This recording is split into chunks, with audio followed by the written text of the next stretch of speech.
Vamos falar de futebol. Vamos. Olha, amanhã tem clássico de gigantes, encontro de dois técnicos da nova geração, Fábio Carille contra o Zé Ricardo. E se vencer o Timão, que já está 31 jogos invicto, confirma matematicamente o título do primeiro turno. O Gudrian Neufeld acompanhou a preparação do líder e conta pra nós. Fábio Carille vai ter pela frente outro técnico da nova geração, Zé Ricardo, que comanda o Flamengo. Conheço ele bem pouco, conversamos algumas vezes, é uma relação bem profissional, mas é um cara que eu quero estreitar esse laço de amizade, sim. Né? Precisamos nos unir também, que a nossa categoria, que a nossa classe esteja mais próximo cada vez mais. Só que Carille vive uma situação oposta ao contemporâneo de profissão. Carille passou a ser ovacionado nas ruas. Você consegue jantar fora de casa agora? Ou não? Não? Não consegue mais? Mudou não? Eu saio, mas eu sei o peso de tudo isso, né? Tem esse preço. Mas está sendo muito legal porque não são só os torcedores do Corinthians, os torcedores de outras equipes também que vêm e que parabenizam, e isso é muito legal. Enquanto o Zé Ricardo é questionado. Mas é um excelente profissional, se criou uma expectativa muito grande do Flamengo estar lá em cima pelas contratações, mas independente de técnico, o maior problema foi o que aconteceu com o Corinthians ano passado, muita mudança no elenco, jogadores chegando no meio da competição, e isso atrapalha um pouco. Outra diferença de investimento. Enquanto o Flamengo teve um aporte milionário, o Corinthians foi mais modesto, e Carille nunca reclamou. Decidido o time, a única baixa hoje foi o Romero. Então jogamos com Cássio, Fagner, Pedro, Balbuena e Arana, Gabriel, Michael, Marquinhos, Gabriel, Rodrigo e Cleison e Jô na frente. Essa é a equipe que inicia o jogo no domingo. Invicto a 31 jogos, se vencer amanhã, o Corinthians conquista por antecipação o primeiro turno do Campeonato Brasileiro. O que a gente tem que fazer contra o Flamengo é respeitar demais. Tecnicamente é um time muito acima, né? Muito acima, jogadores qualificados, com o Diego, com o Everton, os dois Evertons, o Guerreiro que nós conhecemos bem. Então a gente vai ter que ter muita humildade para marcar bastante. Né? Já pegamos a equipe contra o Santos aqui esperando que viesse numa proposta ofensiva e não veio. Eu não acredito que o Flamengo vá fazer isso de esperar lá atrás. Eu acredito que eles vão fazer o jogo deles, que vem fazendo o tempo todo. Acho que mudar sem muito treinamento é bom para nós se isso acontecer. Então espero o Flamengo agredindo e a gente com bastante humildade para marcar e saber fazer bem o nosso jogo sem bola. Nem os desfalques do Timão, Pablo, Jadson e Romero, tiram o otimismo da Fiel. A arena vai estar lotada. Mais uma oportunidade de Carille ser ovacionado.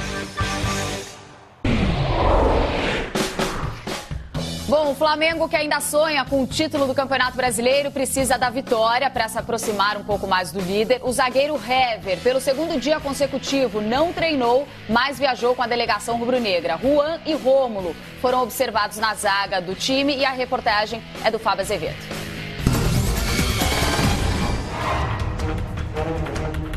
Depois da derrota, a classificação. Depois da Copa do Brasil, o Campeonato Brasileiro. Sobre o jogo contra o Santos, já passou, a gente foi a Santos sabendo de toda a dificuldade, sabemos que jogar na Vila Belmiro é sempre muito complicado. Este é o Flamengo. Como em um livro, virar a página é importante para quem quer esquecer o passado recente. 2016 ainda está vivo na memória rubro-negra. A goleada trouxe lições e uma forma diferente de olhar para frente. Mas perder em São Paulo significa aumentar a pressão no técnico Zé Ricardo e ficar bem longe do título brasileiro. Agora é tentar tirar esses ensinamentos também para a gente poder fazer um jogo mais consistente durante o tempo todo, que isso aí que vai dar a possibilidade de a gente vencer a partida. A distância é de 12 pontos e a matemática joga contra em caso de derrota. Abrir 15 pontos de diferença é algo perigoso em um campeonato equilibrado. O torcedor ligou o sinal de alerta e faz o protesto, seja no estádio ou via redes sociais. Os alvos são o técnico Zé Ricardo, Muralha, Márcio Araújo e Rafael Vaz. Bom, a gente tem nossas convicções e através das nossas convicções e nosso dia a dia, com uma comissão técnica que nós temos aqui, é que a gente toma as nossas decisões. Eu, basicamente, procuro trabalhar dentro de campo, ver o que a gente tem produzido em treinamento, as estratégias do adversário e aonde a gente pode encaixar a nossa melhor estratégia para jogar contra o adversário. Essa é a nossa maneira de enxergar.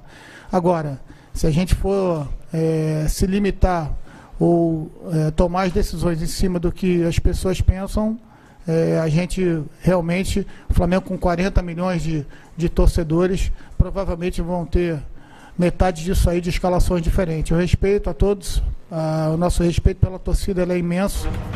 Melhor então nem tentar apontar o reserva do estreante Diego Alves. Duas opções, a gente vai avaliar ainda, pode ser que a gente faça um revezamento, pode ser que a gente estipule alguém para ficar nesse jogo. Eu vou conversar com o Vitor Hugo, que é o treinador de goleiro, com o Moser também, para a gente definir.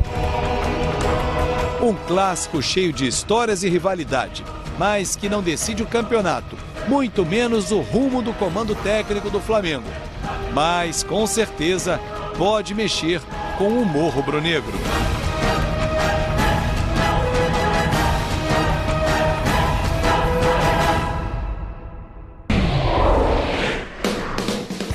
Vai ser um jogão de bola, Sormani, e as duas equipes com mudanças, né? Porque o Romero foi a última baixa do Corinthians, o Cleison entra, o Marquinhos Gabriel também no lugar do Jadson.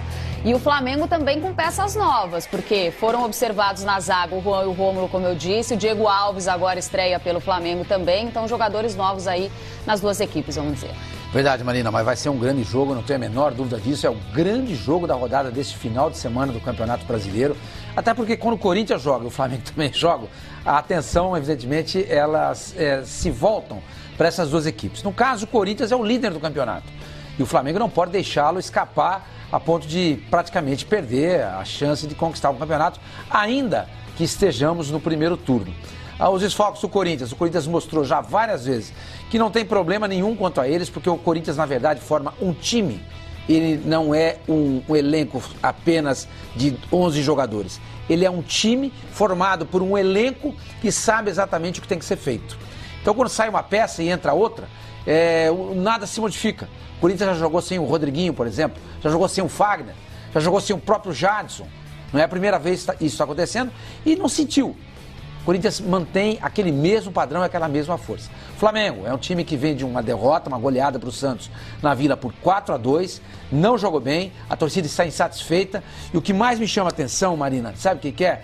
É o Zé Ricardo vir a público e dizer o seguinte: nós temos as nossas convicções. Aí eu peguei e fui aqui no dicionário e fui procurar o que significa convicção. Opinião obstinada acerca de alguma coisa. Se você tem uma opinião obstinada acerca de uma coisa, você não vai mudá-la jamais. E esse é um grande problema. O Zé Ricardo tem que estar aberto às modificações, até porque o Flamengo não é o Corinthians. Se o Flamengo fosse o Corinthians, líder do campeonato, com uma gordura imensa em relação aos demais, ok, você pode ser até obstinado em relação ao que você pensa. Você vai mudar para quê? Agora, o Flamengo precisa mudar. Se o seu treinador é obstinado em relação a um ponto de vista, vai ser difícil que as coisas mudem no Flamengo. Ainda mais lá, né? Porque chega gente nova no meio da temporada. Exatamente. E isso dificulta ainda mais o trabalho. Exatamente. Eu acho que o Zé Ricardo poderia dizer o seguinte: ó, nós temos aqui uma filosofia e em cima dela a gente pretende implementar a nossa estratégia, o nosso plano de jogo, o nosso projeto de um time que vai ser vencedor. Agora, convicção é um problema. Se você é convicto de alguma coisa, não dá nem para você conversar com a pessoa. Ela tem convicção, ela tem uma opinião obstinada, como diz o dicionário, acerca de alguma coisa. Esse é um grande problema. O Flamengo não é um time pronto. O Flamengo é um time cheio de altos e baixos, que sofre demais no campeonato. Um dia está aqui, outro dia está lá. Um dia está aqui, outro dia está lá. E outra coisa também, né? Tem gente que veio reforçar o departamento médico. O que acontece com o Rodolfo? Foi contratado e não sai de lá mais. O Sormani, e o Danilo foi relacionado, né, pelo Fábio Carille. O Danilo não joga desde julho da temporada passada e foi relacionado depois dessa cirurgia, deve ficar no banco de reservas. O Dr. Grave, inclusive, falou pra gente, conversando conosco no Fox Sports Rádio, Marina, que pensou-se até mesmo, olha que situação dramática, amputar a perna do Danilo. Nossa. Porque, num primeiro momento, a fratura da tíbia e do perônio, parece que são esses ossos, esse mudou de nome também, Eu já não lembro mais.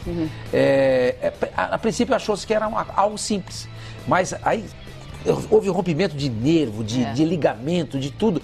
E começou a dar uma zebra danada na recuperação do Danilo, mas graças a Deus ele se recupera, vai para o banco pela primeira vez e quem sabe possa até entrar. O Carille confirmou já que ele não joga em hipótese alguma, mas está relacionado. Ah, não joga? Bom, vai pro banco para ter aquele gostinho de voltar para a concentração, mas já está treinando. Isso que é muito importante, já está treinando. E a gente espera, o Danilo é uma pessoa espetacular, um profissional exemplar. Verdade. Se a gente tivesse muita gente, não só no futebol, mas em vários setores da nossa sociedade, como o Danilo, as coisas seriam bem diferentes. Felizmente mesmo ele voltou a treinar.